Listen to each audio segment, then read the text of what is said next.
एका तरी मुलाचा मला असा फोन येतो की ताई बायको गेलीये, आज 1.5 महिना झाला येत नाहीये, आज 2 वर्ष झाली येत नाहीये, बाळणपणाला गेली, हिची आई पाठवत नाहीये. सगळ्या आयांना असं वाटतं की जावयांनी स्वतंत्रच राहावं, एकटंच राहावं. अपेक्षा फार वाढल्यात. जावई एकुलत्या एक पाहिजे आकाशातनं पडलेला, वरचं नको, पुढचं नको, मागचं नको, खालचं नको. सगळ्यांची अपेक्षा तीच. काय करायचं का आमच्यासारख्या एकुलत्या एक मुलांच्या आईवडिलांनी? कुठं जायचं? सगळ्यांना एकुलता एक कसा काय नवरा चालेल का? आम्ही काय करायचं मग? काय करूया? सगळ्या मुलींच्या आईनं विचार करा. परवा मी वधूवर मेळाव्याला गेले नांदेडला. पोरीनी बायोडेटा सांगितला, मी सॉफ्टवेअर इंजिनियर आहे, मला 65,000 पगार आहे. ज्याला 65,000च्या वर पगार आहे त्यांनीच माझ्याशी संपर्क करावा. मुलगा शक्यतो पुण्यातलाच हवा, 2 BHK फ्लॅट असलाच पाहिजे. सासू सासरे फोटो पुरते चालतील. तिच्या आईला म्हटलं पोरगी फार स्पष्ट बोलते. त्यावेळेला तिला लहानपणापासून मी अगदी स्पष्ट बोलायला शिकवलेलं आहे, बोल्ड बनवलीये, बोल्ड. म्हटलं ही तुमची सून म्हणाली तर करा विचार. मातृत्व झुगारून द्यायला निघाले त्या कारट्या. काय करू मी? अनाथ बाळच सांभाळते मी. आता 22 बाळ आहेत माझ्याजवळ अनाथ. आणि ही बाळ दत्तक मागायला आयटी क्षेत्रातल्या मुली जास्त येतात. आयटी क्षेत्रातल्या मुलींना स्वतःचं बाळ नकोय आता. आयटी क्षेत्रातल्या जोडप्यांना आता स्वतःचं मूल नकोय आता. आयटी क्षेत्रातल्या मुलांना आयतं मूल पाहिजे. आयटी क्षेत्रातले नवरा बायको परवा बाळ मागायला आले होते, बसले. म्हटलं बसा, तरुण दिसताय, बाळ का दत्तक हवंय? नाही नाही म्हणे, मला 15 लाखाचं पॅकेज आहे, माझ्या नवऱ्याला 20 लाखाचं पॅकेज आहे. आम्ही दोघांनी बाळ जन्माला घालायचं म्हटलं तर 9 महिने गरोदरपणाचे आणि 6 महिने बाळ सेटल करण्याचे. आमचं 15 महिन्याचं नुकसान होतं मॅडम. बॅकलॉग कसा भरून काढायचा?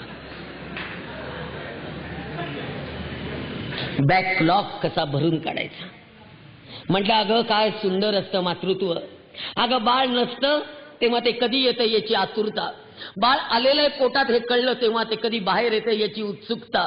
आणि ज्या वेळेला ते येणार याची तारीख कळली की मरणाला सामोरं जाण्याची तत्परता. हे मातृत्व आहे बाई, हे मातृत्व आहे. पटतच नाही. Don't be emotional madam, B practical. म्हणलं आता प्रॅक्टिकल होऊन सांगते. हे पोर कुपोषित आहे, याला आईने फेकून दिलंय, याला आईने मरण्यासाठी फेकून दिलेलं आहे.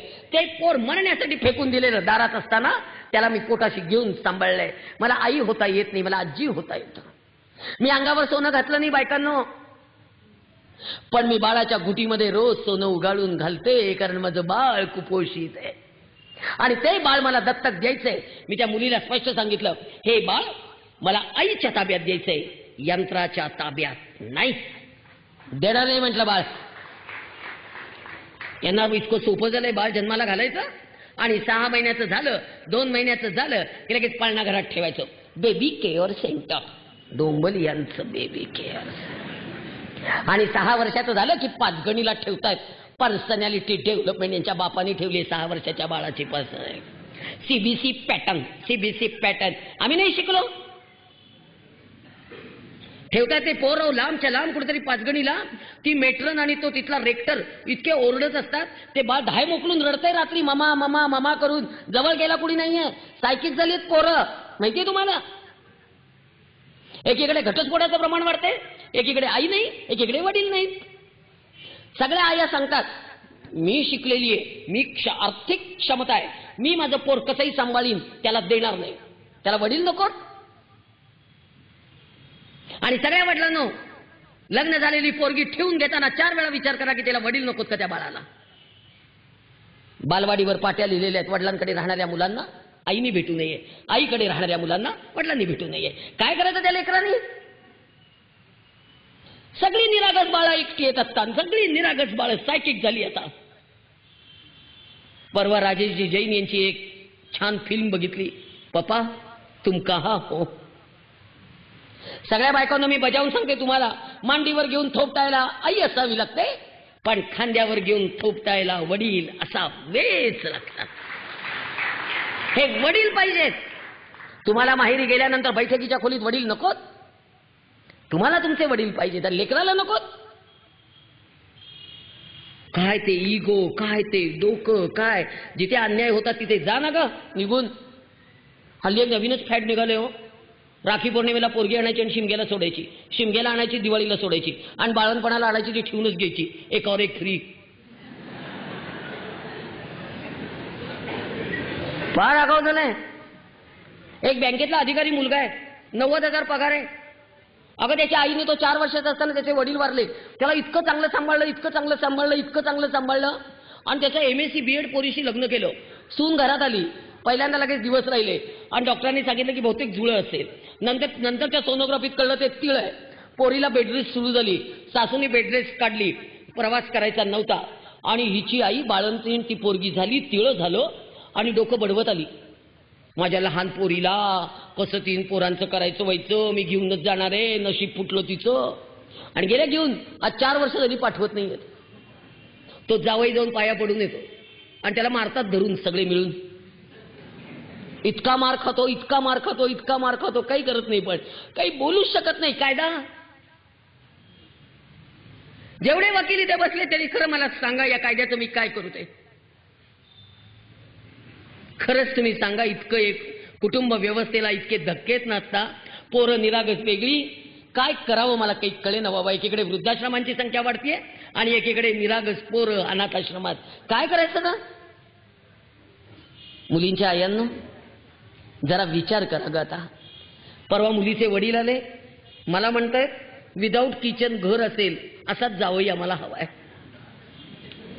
म्हटलं असा जावई विदाऊट किचन घर असेल असा. बर म्हटलं मग फुटपाथवरचा देऊ का.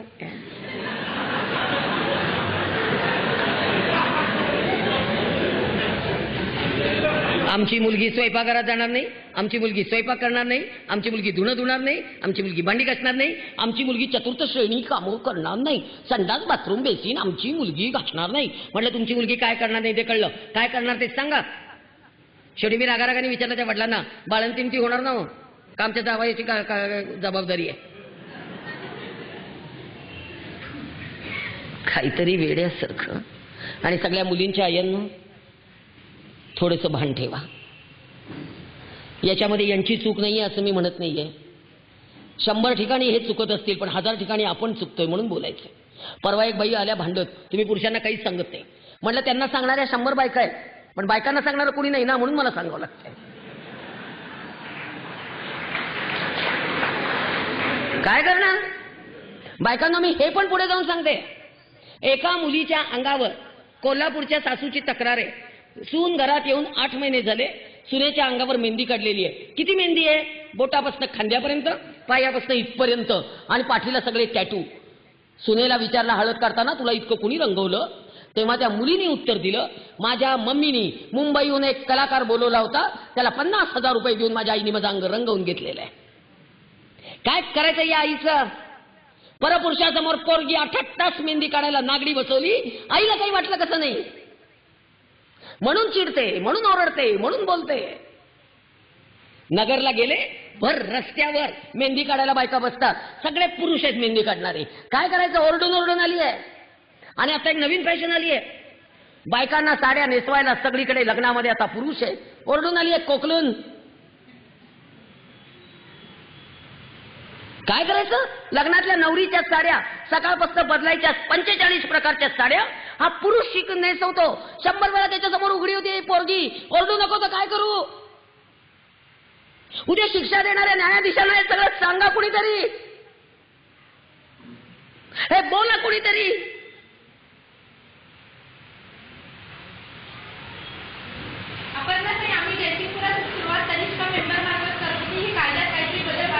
नक्कीच व्हायला पाहिजे, नाहीतर आम्हाला काय करायचं प्रश्न आहे. छाती फुटून चालली आहे माझी, छाती फुटून. फार मला खरं नाही इतका अस्वस्थपणा आलाय बायकांनो, मी काही करू शकत नाही. रडण्याशिवाय मार्ग नाही. आणि फक्त दोष देत बसायचं, फक्त दोष देत बसायचं, सासूलाच दोष देत बसायचं. मला या बायकांच्या नटण्याला विरोध नाही करायचा, पण बायकांनो सध्या ब्युटी पार्लरला तुमचे केस कट करायला सुद्धा पुरुष आहेत. सांगलीमध्ये असे मॉल्स आहेत की जिथे सगळ्या बायका बॉडी स्पा, हेअर स्पा, फूट स्पा, सगळं पुरुषांकडनं करून घेत आहेत. आपण भारतीय स्त्री आहोत ना. या सगळ्याचा विचार कुणी करायचा? फक्त एकट्या मी. आणि मग माझ्यावर ऑर्थोडॉक्सचे शिक्के मारले जातात. मारू देत, काही बिघडत नाही. पण मी माझ्या नवऱ्याशिवाय कुठल्याही परक्या पुरुषाला माझ्या अंगाला हात लावून दिलेला नाही. हे माझं पातिव्रत्य आहे आणि हे माझं सतीत्व आहे आणि ते मी मानलेलं आहे. बाकी मी ऑर्थोडॉक्स असले तरी मला चालेल. त्यामुळे करूया विचार. आणि सगळ्यात आणखीन एक महत्वाचं नातं सांगता सांगता राहून जाईल. जावांचं. छान वागा बाई. आणि सगळ्या सासवांनो, 2 सुनांमध्ये पक्षपात करू नका. एक जवळची आणि एक लांबची. पक्षपात जरा करणं बंद करा. आणि जावांनो, बहिणींसारख्या राहा. आणि सगळ्या नंदांनो, भावजाईच्या संसारात ढवळाढवळ करायला जाऊ नका. तो नवीन एक कायदा आला ना, आणखीन डोक्याला ताप. वडिलांच्या इस्टेटीत समान अधिकार. वडील गेल्याच्या 8व्या दिवशी येत आहेत कार्ट्या. वडील गेले, आता भावाकडे इस्टेट मागते. ज्या बहिणींची परिस्थिती चांगली आहे त्यांनी भावाकडे इस्टेट मागायला धावाधाव करायची नाही. आणि ज्या भावांची परिस्थिती चांगली आहे त्यांनी बहिणीला दिल्याशिवाय राहायचं नाही. काही वकिलांकडे जायची गरज नाहीये. मधल्यामध्ये काही गरज नाही. मामा संपवला हो या कायद्याने. तुम्हाला कळत नाहीये पण हा कायद्याने मामा संपवला. काल भाऊ आला सपनात, आज आला दर्पणात आणि म्हणाला ववाळ निघालायला कधी येऊ गवी तुला तामणात. तो भाऊ 8व्या दिवशी कोर्टाच्या पिंजऱ्यात. सगळी नाती संपवली या कायद्याने. सगळी नाती संपवली बाबा. अक्षरशः अस्वस्थपणा आला. फ्लॅट सिस्टीम मध्ये जाऊन सगळी नाती फ्लॅट झाली. अपार्टमेंटमध्ये राहायला जाऊन सगळ्या नात्यांना अपार्टमेंट पडत चालले. झुक झुक झुक झुक अगीन गाडी, दुरांच्या रेषा हवेत गाडी. पळती जाडे पाहू या, मामाच्या गावाला जाऊ या. कुठे मामा? मामा जाऊन बसलाय पुण्यात 13व्या मजल्यावर. सापडत नाही. निरी आंबेगावला गेला. कुठल्या कुठे सापडते. मामाची बायको सुगरण, रोज रोज पोळी शिकरण. तीच येते रात्री 11 वाजता. मामाच खातोय वडापाव तोडून.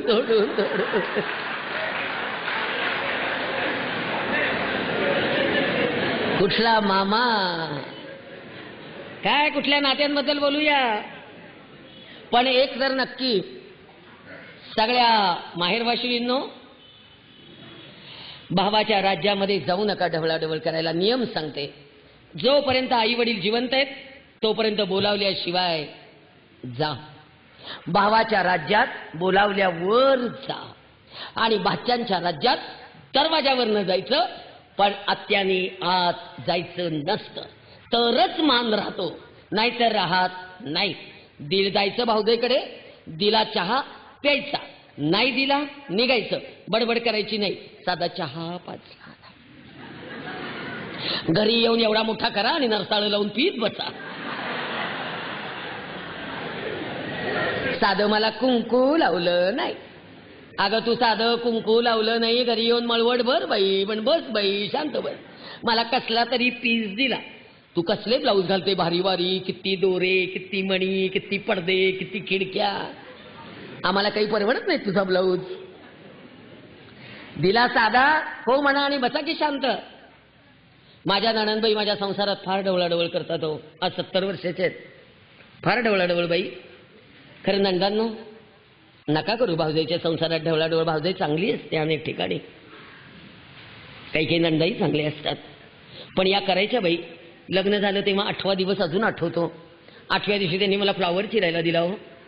मी फ्लॉवर चिरत होते, त्या माझ्याकडे बघत होत्या. मी विचारलं त्यांना, वंस चुकलं का हो काही फ्लॉवर चिरताना? त्या म्हणाल्या, असा काय ग चिरतेस फ्लॉवर? म्हटलं काय झालं? फुलं काय घेतेस नुसती, देठ घे ना. म्हटलं देठ घ्यायचे असतात का हो? त्या म्हणल्या मग 4 माणसाच्यात भाजी पुरायला नको का? म्हटलं मला माहिती नव्हतं, आता मी घेते. त्या म्हणल्या बापरे, कसं काय माहित नाही, कसं काय येत नाही, जी बडबड. पण नीट सांगा ना की असं घेतलं तर मिळून येते भाजी. जरा समजुतीने सांगा, पुरते भाजी. काहीच नाही, एकदम चिडचिड. आणि शेवटचं वाक्य म्हणाल्या, कसा होणार माझ्या भावाचा संसार? अशाने ही पोरगी माझ्या भावाचं एक दिवस दिवाळं काढणार आहे. मला दिवाळ्याचा आणि फ्लॉवरच्या एका गड्ड्याचा काही संबंध कळाला नव्हता. एवढ्याशा फ्लॉवरच्या गड्ड्याने यांच्या भावाचं दिवाळं कसं काय निघायचं? पण तोंड दिलंय बोलतात. शेवटी 20 वर्षांनी माझं घर बांधून झालं. नाही, वास्तुशांतीला वंश आल्या. आपण बायका कोण कधी काय बोललंय कधी विसरत नसतो, आपल्या लक्षात असतंच. मी त्या आल्या आल्या म्हणणार होते, वंश दिवाळं निघालं नाही तुमच्या भावाचं घर झालं. पण म्हटलं भांडण नको, म्हटलं गोडीने बोलूया. म्हटलं वंश घर आवडलं? छान आहे ग, कष्टाचं चीज झालं गो बाई, काय सुंदर घर झालं तुझं. म्हटलं वंश आज माझं घर झालं त्यात तुमचा सिंहाचा वाटा आहे. त्या म्हणाल्या तो कसा काय ग? म्हटलं लग्न झाल्यावर 8व्या दिवशी तुम्ही मला जो काटकसरीचा मंत्र दिलात म्हणून माझं घर झालं. नाहीतर झालं नसतं. ज्याला कळायचं त्याला कळतं. बोलून का वाईट व्हायचं? आणि बायकांना बोलून वाईट होऊ नका. आणि खरं सांगू, हे सगळेजण खूप चांगले असतात. आपण जरा समंजसपणे वागलो हे खूप प्रेम करतात. नवऱ्यापुढे एकदा थोडासा कमीपणा घेऊन बघा, नवरा प्रचंड प्रेम करतो. होय की नाही?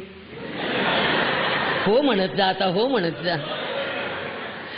आणि एक सांगू, नवरा रागवला ना की लगेच काहीतरी त्याच्यावर उपाय बडबड नाही करायचे. परवा कोल्हापूरच्या अंबाबाईच्या देवळात एक मुलगी भेटली होती, काय छान नटली होती. मला मुली नटल्या की फार आवडतं. मी त्याला म्हटलं काय ग नवीन लग्न झालं वाटतं? ती म्हणाली हो. म्हटलं अगो बाई काय छान दिसतेस, कुठली आहेस? माजलगाव. म्हटलं वा वा, आमच्या मराठवाड्यातली आहेस. किती शिकली आहेस? M.Com. नवरा किती शिक